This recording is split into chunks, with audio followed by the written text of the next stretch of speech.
Assalamualaikum warahmatullahi wabarakatuh. Mahasiswa sekalian, untuk pertemuan kali yang ketiga ini, kita akan membahas atau mendiskusikan tentang lenturan. Di dalam dunia teknik mesin, banyak sekali komponen-komponen yang kita temui menerima beban lentur. Misalnya, kalau Anda datang ke lab proses produksi kita, Anda akan bisa melihat sebuah gileting atau gunting plat. Maka dalam proses pengguntingan, tenaganya akan diaplikasikan lewat suatu tuas. Nah, tuas ini akan menerima beban lentur.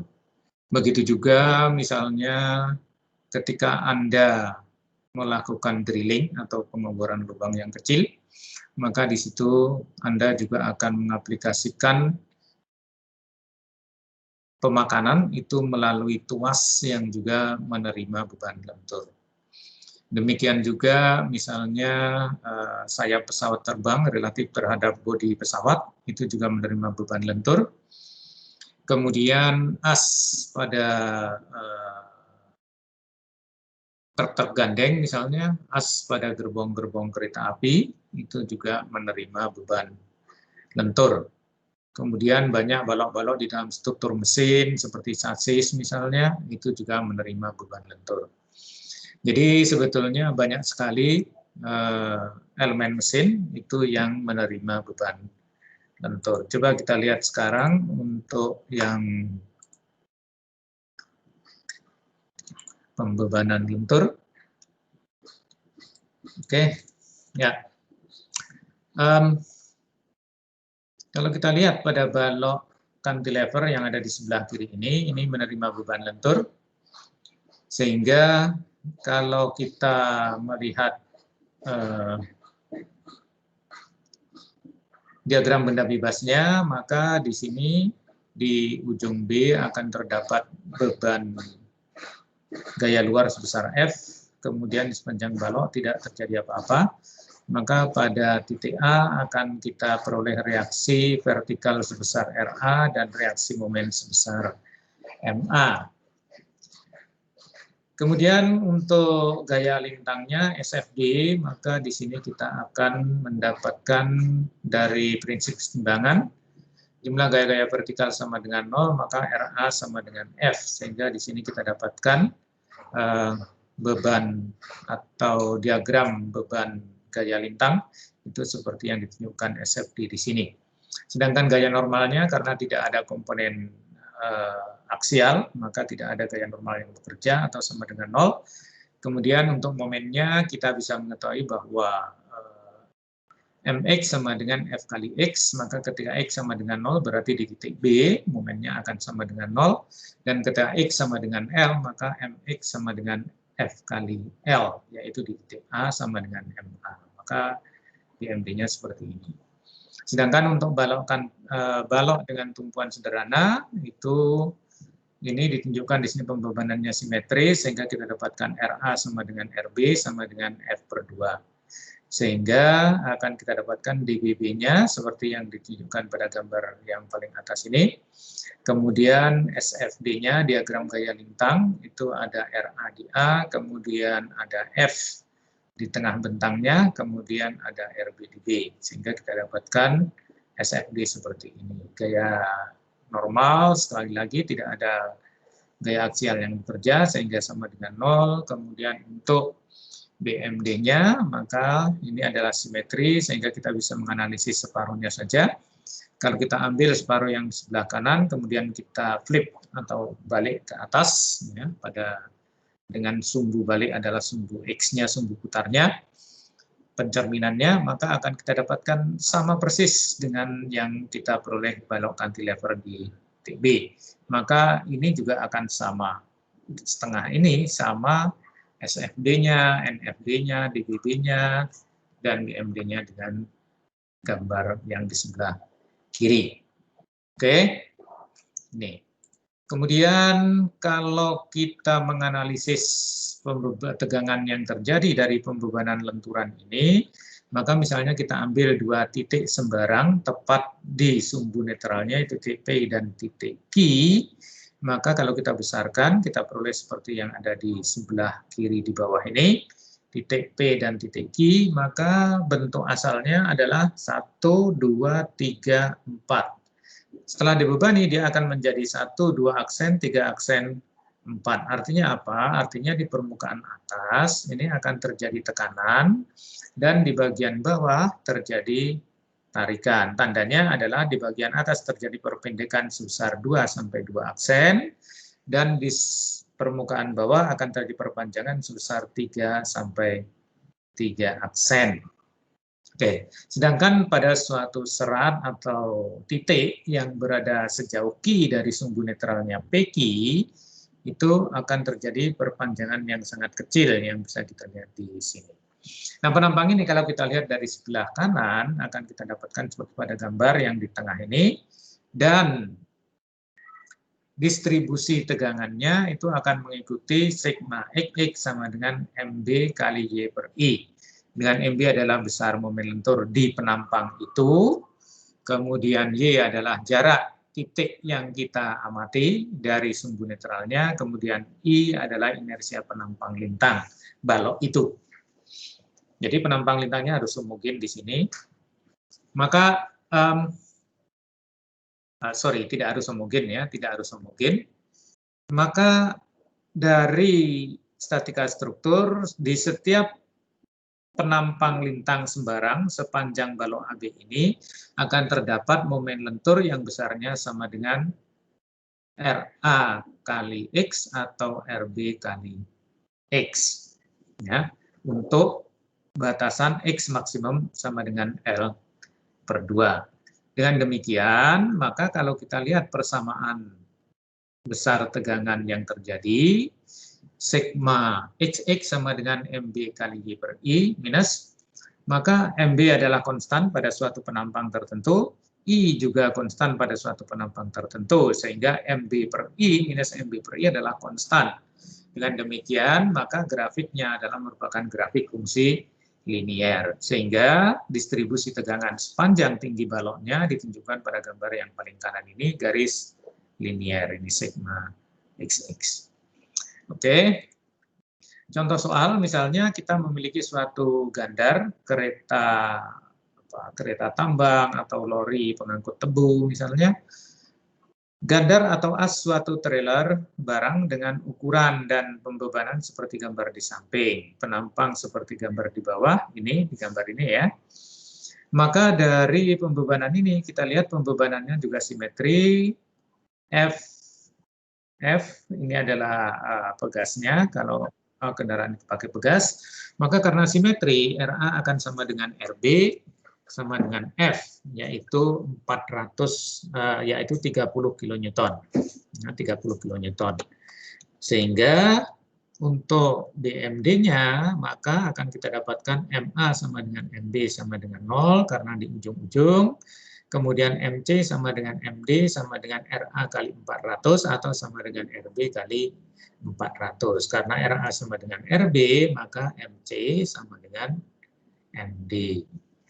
Oke, kita peroleh 1.200.000 Newton milimeter.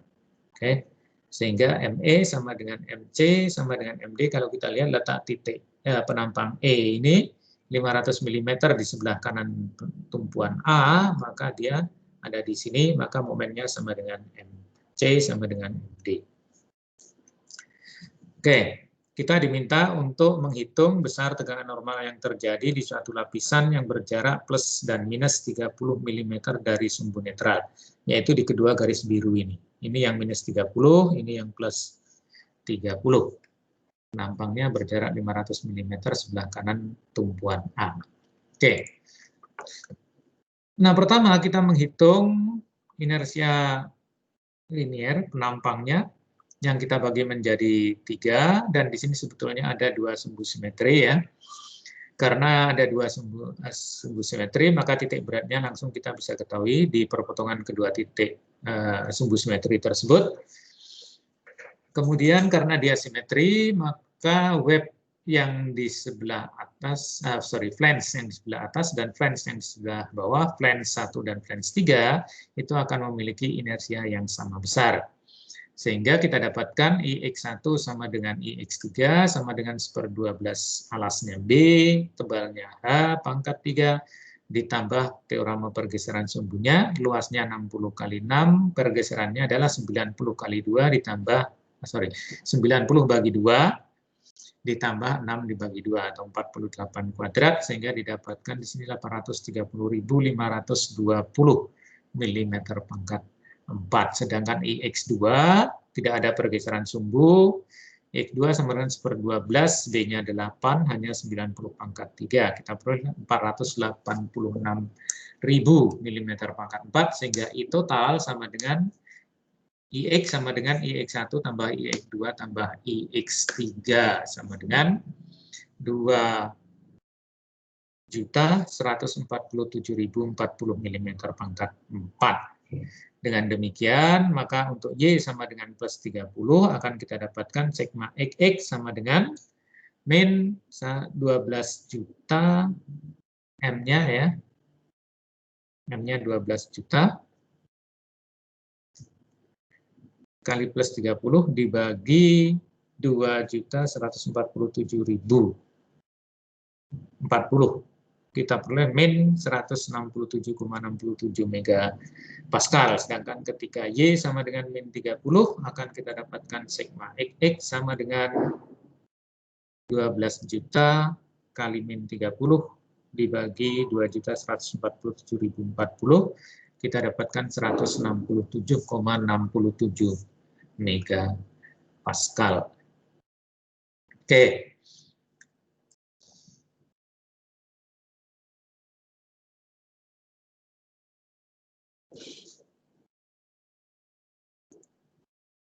Selanjutnya, momen lentur dan distribusi tegangan geser. Inilah ilustrasi dari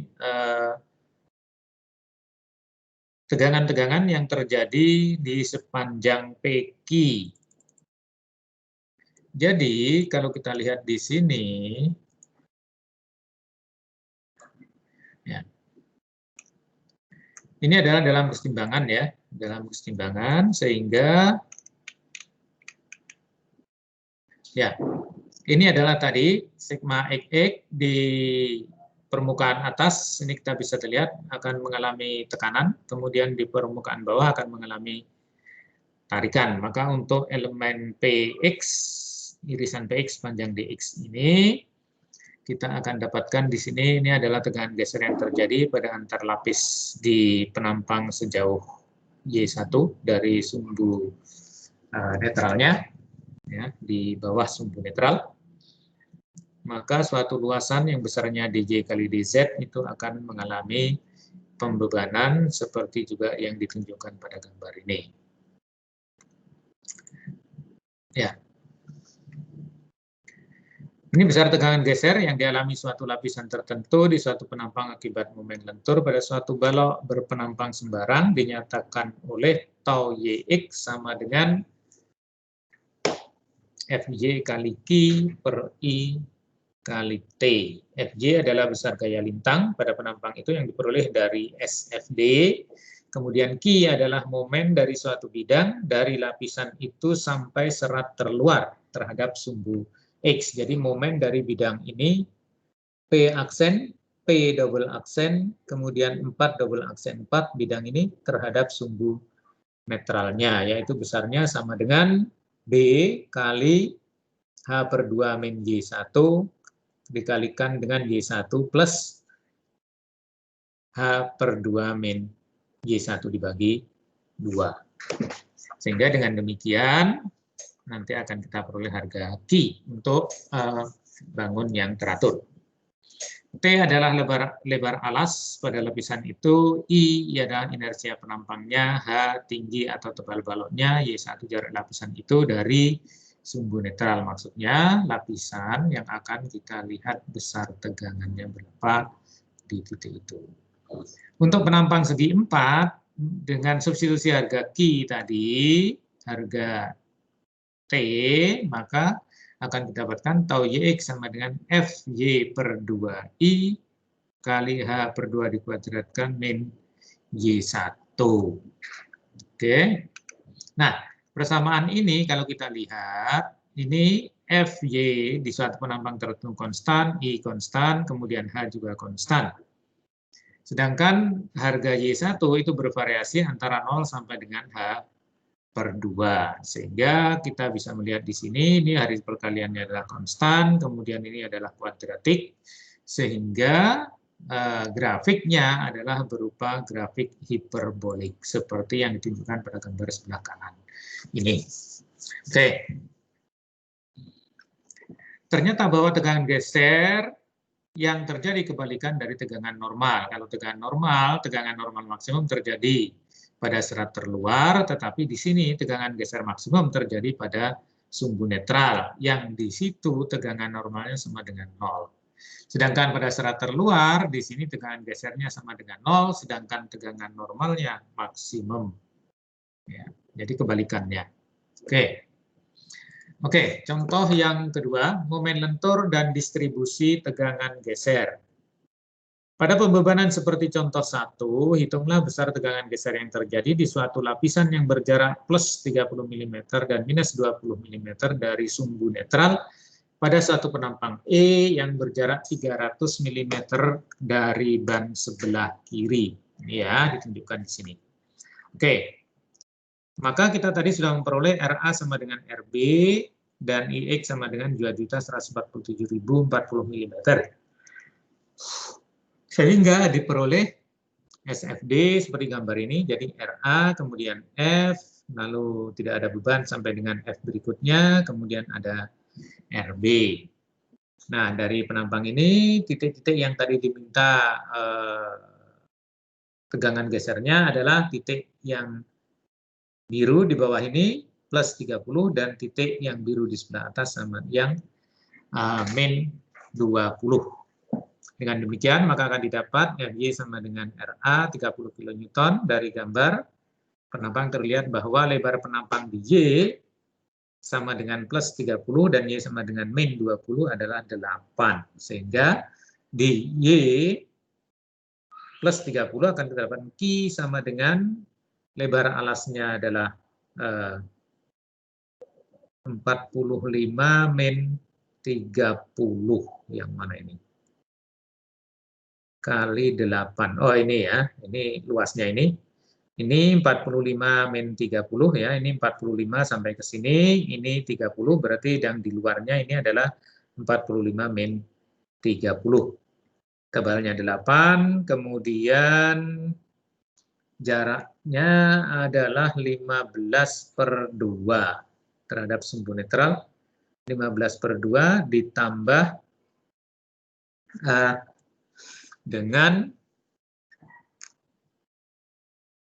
momennya terhadap sumbu netral, berarti ini ada kesalahan di sini ya, 15 per 2 plus 30 mestinya. Oke. Plus 30. Kemudian ini ditambah 60 plus 6 kali 15 kali 45 plus 3 ya. Kali 45 plus 3. Sehingga di sini akan kita dapatkan suatu harga tertentu yang kita bisa hitung di sini. Jadi akan kita dapatkan di sini 15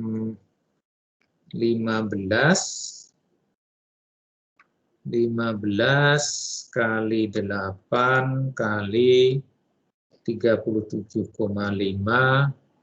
ditambah 54 kali ditambah 360 kali 48 sama dengan 221.700 780. 21.780 milimeter pangkat 3. Oke. Ini kita buat yang kecil, mungkin 14 biar cukup tempatnya. Atau 16. Baik, sudah cukup ya. Ya, 14 milimeter pangkat 4. Oke. Kemudian sehingga akan kita dapatkan di sini tau YX sama dengan F kali Q per IT. Di sini tadi Q-nya adalah 21.780, 21.780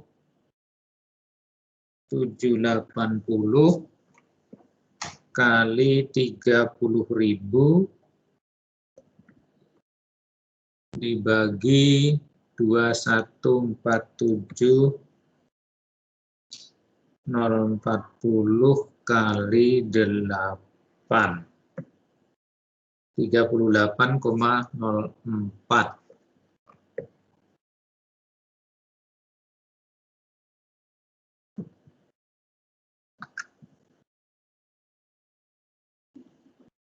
Nah, sorry.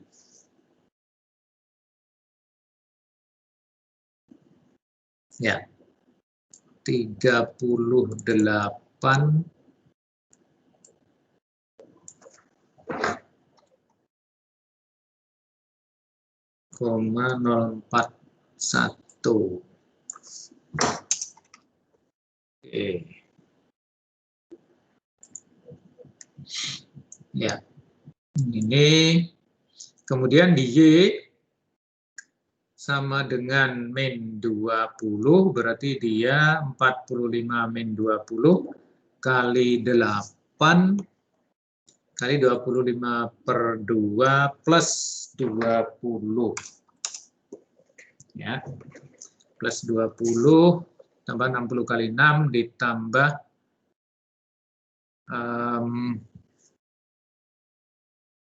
45 plus 3 momennya. Maka akan kita dapatkan di sini 25 kali 8 200 kali 32,5 ditambah 360 kali 48. Sampai 23.780. 23.780. Oke. Ini 23.780. 23.780. Sehingga akan kita dapatkan di sini kali 30.000 dibagi 2147.040 kali 8 sama dengan 41,53. 1,53 megapascal. Oke. Nah, ini yang kita dapatkan. Oke. Ya. Oke, demikian untuk perkuliahan kita kali ini. Ya. Kita bisa akhiri dengan hamdalah. Alhamdulillahirabbil alamin. Terima kasih. Wassalamualaikum warahmatullahi wabarakatuh.